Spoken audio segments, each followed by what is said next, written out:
Fim de terceiro episódio da segunda temporada de The Last of Us, e a verdade é que ao escrever o roteiro desse vídeo, eu imaginei que eu poderia simplificar esse vídeo talvez em 30 segundos, talvez, né? Assim, na primeira camada não aconteceu muita coisa, mas tem algumas coisas bem interessantes ali pra gente comentar a respeito desse episódio. Será que foi bom? Será que merecia mais? Vamos conversar então sobre o terceiro episódio da segunda temporada de The Last of Us com spoilers. Fala, cinéfilos, como vocês estão? Eu sou o Matheus Felipe, se você caiu de paraquedas, seja muito bem-vindo aqui no Loading Séries, seu cantinho aqui de dicas de filmes e séries. Primeiro eu peço pra você deixar seu like, isso fortalece muito o nosso trabalho, se inscreve no canal e também segue a gente lá nas redes sociais, no Instagram, no TikTok. Vou deixar todos os links na descrição, é @Loading Séries em todas elas. Lá nós postamos dicas de filmes e séries todos os dias, e lembrando que estamos fazendo cobertura completa de The Last of Us, com live pós-episódio lá no Instagram, vídeos de análise aqui no YouTube, também no Instagram e no TikTok com algumas curiosidades. Então, se você gosta de The Last of Us, segue a gente aí porque tem muito conteúdo bacana. Bom, é importante a gente também conversar que não terá spoilers do jogo, a gente vai conversar apenas sobre o episódio 3 de The Last of Us, beleza? Cara, eu vou confessar pra vocês que eu tava com uma grande expectativa pra esse episódio por conta do que aconteceu, né, no segundo episódio, no episódio passado, referente à morte do Joel. Eu fiquei imaginando que seria um episódio com uma alta carga emocional, sabe? Um episódio extremamente carregado emocionalmente, e eu tava torcendo por isso, porque eu acho que seria bem interessante, principalmente pra trazer o público mais perto da Ellie. O momento da série clama por isso, porque a partir de agora ela que é a protagonista, a gente vai ver a história a partir dos olhos dela, né? Somente pelos olhos dela. Isso era muito importante. O episódio começa com o Tommy ali do lado do corpo do Joel e tudo, depois mostra a Ellie meio que acordando ali no hospital, tava ferida, né? Ela parece que alguma coisa que ela quebrou, alguma coisa no pulmão ali. Ela tava abalada ali, vendo a visão do Joel morrendo, e tiveram que sedá-la. E aí veio a frase, né, no centro da tela, 3 meses depois. Então, isso daí, a gente tem que conversar um pouco sobre isso, porque mudou referente ao jogo. Eu sei o porquê que eles fizeram isso, eu entendi. Porque, pessoal, The Last of Us Parte 2, o jogo, tem uma história extensa. É muita coisa que acontece. Tanto é que a HBO já renovou The Last of Us pra terceira temporada, porque a terceira temporada ainda vai continuar adaptando a história do segundo jogo. Então teremos 2 temporadas pra adaptar um único jogo, porque muitas coisas acontecem. Então, essa parte de passarem, né, terem esse avanço temporal, né, esse corte, faz sentido, né? Eu entendo por conta da quantidade de conteúdo que eles precisam imprimir ali em pouco tempo. Então, meio que não tem tempo ali pro luto, eles acabam sacrificando o teor emocional do luto ali das pessoas pra ter como objetivo, pra expandir o universo de The Last of Us, tá? Então eu entendo, porém, eu não sei se eu concordo, sabe? Eu acho que eles perderam uma grande oportunidade de se aprofundar mais emocionalmente nos personagens e consequentemente trazer o público pro lado da Ellie. Assim, a gente já tá do lado dela em questão dela querer se vingar pela morte do Joel, mas trazer mais próximo ainda, sabe? Então, e também dá mais foco pra Ellie. Então, essa questão dos 3 meses, né? O avanço dos 3 meses depois, eu acho que o roteiro perdeu uma grande oportunidade, né? De trazer esse lado mais emotivo, de mostrar como que Jackson ficou após aquela destruição, da questão do muro, das pessoas que morreram, como que as pessoas ali dentro ficaram após isso, o medo, a insegurança, e também a questão da Dina, como que a Dina reagiu, a Dina que tava com o Joel, como que o Jesse reagiu sabendo, né? Ao encontrar o corpo do Joel, não mostraram, achei que eles iriam mostrar algumas cenas deles ali encontrando o Joel, como que o Tommy ficou, esse episódio clamou por mais tempo do Tommy, o que que tá passando na cabeça do Tommy, o irmão dele acabou de morrer brutalmente, e ele tem essa questão desse dilema, porque ele meio que é o líder ali daquela comunidade, ele tem uma esposa, tem um filho, mas o que aconteceu com o irmão dele? Então esse episódio, eu acredito que pedia mais esse lado emotivo. Novamente, eu entendo por que eles não fizeram isso, mas eu acho que perderam uma grande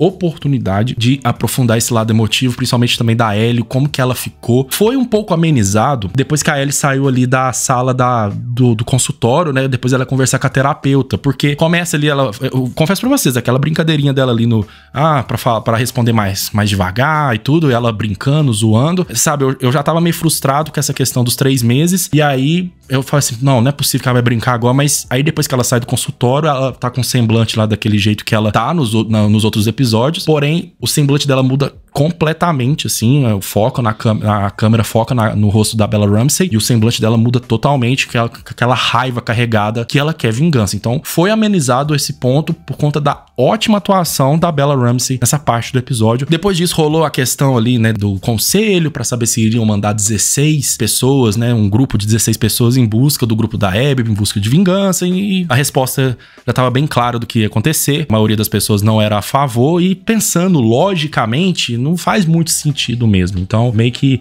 a resposta estava bem escancarada na nossa cara. Uma cena que eu gostei bastante também foi quando a Ellie chegou ali na casa do Joel, viu as coisas dele, viu o relógio, pegou a arma, olhou as roupas. Ótima atuação. Isso é mais pra potencializar a ótima atuação da Bella Ramsey, tá? Esse episódio também foi interessante pra inserir o grupo dos Serafitas ou Cicatrizes, né? Eu não sei como que eles vão chamar aqui na série, mas são os Serafitas, que é um grupo menor. Eles são hostil, tá? Eles são mais pautados ali pra grupo religioso. Mostrou eles ali caminhando na floresta e eles estavam com medo dos lobos, né? A gente não pode cravar que era o grupo da Abby, né? O WLF, porém esse episódio trabalhou muito essa questão da nomenclatura dos lobos, né? Porque o símbolo da WLF, vou pedir o Gabriel pra colocar aqui, é um lobo, um negócio do soldado e tudo, porque é um grupo mais militar. Então eles falaram, os lobos estão vindo. Então o episódio trabalhou essa nomenclatura de lobos, mas a gente não dá pra cravar que foram eles que fizeram aquilo, né? Foi inserido esse grupo dos Serafitas ou Cicatrizes, que será bem importante pro desenvolvimento da história. E eles têm ali mais uma pega, tem a marca, né? Eles têm a marca ali, tem a questão do profeta, então eles têm uma questão mais religiosa dentro desse universo de The Last of Us, tá? Então, basicamente nesse episódio, teve também uma mudança no tom da fotografia. Após esses 3 meses, trouxeram cores mais vívidas pra mostrar que a história, a vida continuou, eles precisam ainda sobreviver. Mostrou ali crianças jogando beisebol e tudo, porém contrastando com as cenas da Ellie, que eram mais sombreadas, pra trazer essa tristeza que tá dentro dela e essa sede por vingança. Então ela acabou embarcando na aventura ali, né, com a Dina pra chegar até Seattle, né? Basicamente, eles usaram muito tempo ali pra mostrar um pouco da dinâmica da Dina com a Ellie, que a Dina confia bastante na Ellie, aquilo que já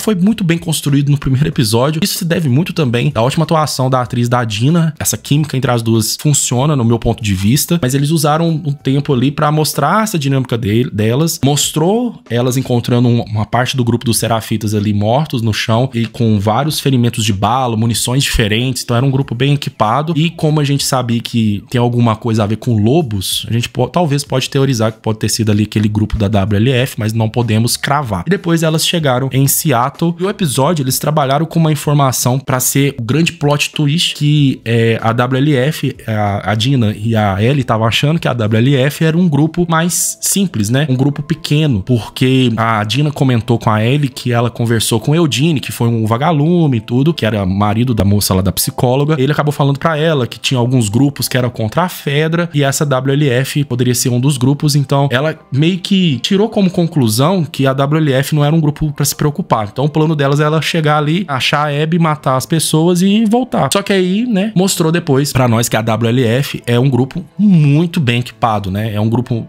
pautado mais por militarismo, né? São militares e são muito bem equipados, porque o final do episódio é mostrando eles, uma parte do grupo, né, com tanque de guerra, vários e vários soldados equipados com colete à prova de bala, com armas, carros e também um senso de organização muito forte, porque mostrou um integrante que era amigo da Abby, né, do grupo dela. Ele tava ali no topo do prédio vigiando um setor específico. Isso deu a entender que tem outras pessoas fazendo a mesma coisa, vigiando vários setores ali da cidade. Então é um grupo muito bem equipado, que vai ser um grande obstáculo ali pra Ellie e pra Dina, porque elas estavam achando que seria muito fácil entrar ali e concretizar, né, o seu plano, né, conseguir ir em busca de vingança e matar a Abby, porém não vai ser tão fácil assim. Basicamente o episódio foi esse. Eu daria uma nota 6 pra esse episódio. Foi um episódio interessante. Em questão de adaptação estética, foi um episódio muito bonito. Pra quem jogou o jogo, muitas coisas ali fizeram muito sentido. Eles mudaram muitas coisas no roteiro. Essa questão dos 3 meses eu não gostei. Eu acho que eles perderam uma grande oportunidade, como eu falei, de trazer mais camadas pros personagens, aprofundar um pouco o lado emocional dos personagens, que isso é muito importante, principalmente de uma história em que o personagem pode morrer a qualquer momento. Então eu acho que tirou um pouco do impacto do que foi o segundo episódio. Então, no geral, eu acho que eles perderam essa oportunidade, porém já aconteceu, a gente tem que lidar com isso. O episódio acertou em vários pontos, expandiu o universo um pouco mais, trouxe mais camadas dos grupos Serafitas e também da WLF, principalmente focando que não é um grupo bobo, não é um grupo pequeno, é um grupo extremamente perigoso e talvez, né, o episódio deixou isso meio aberto, talvez um grupo bem maldoso também, pelo que eles fizeram com Serafitas. Será que foram eles mesmo? E se eles fizeram isso, por que eles estavam caçando aquele grupo? Por que eles mataram todo mundo, mataram até uma criança. Então, provavelmente, se foram eles mesmo, vai ser desenvolvido nos próximos episódios. Eu já vi o teaser do próximo episódio, vai ter bastante ação, vários momentos ali bem impactantes. Eu acredito que vai ser um episódio mais frenético e dinâmico. Eu quero mesmo saber o que você achou desse episódio. Comenta aqui pra mim de 0 a 10 a sua nota pra esse episódio 3 de The Last of Us. Segue a gente aqui, né? Se inscreve aqui no canal, deixa seu like, porque isso ajuda muito aqui o nosso trabalho. Segue a gente nas redes sociais. Como eu falei, os links estão na descrição. Conto com vocês aqui na próxima semana pra analisar o 4º episódio de The Last of Us, cobertura completa aqui no Loading Séries. Deixa aqui nos comentários que eu vou ler todos eles. E muito obrigado, pessoal, por tudo e até mais e fui!